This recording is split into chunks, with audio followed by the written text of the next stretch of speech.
एक बार एक व्यापारी अपने ग्राहक को शहद बेच रहा था।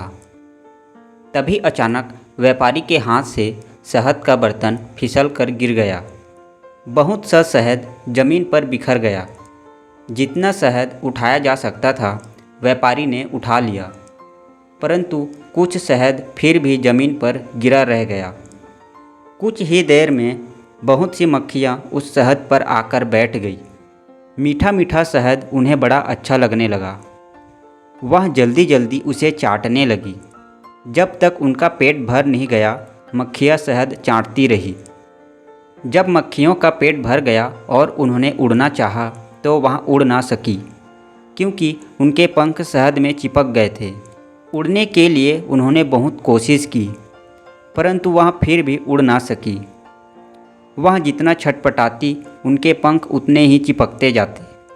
उनके सारे शरीर में शहद लगता जाता। काफ़ी मक्खियाँ शहद में चिपक कर मर गई।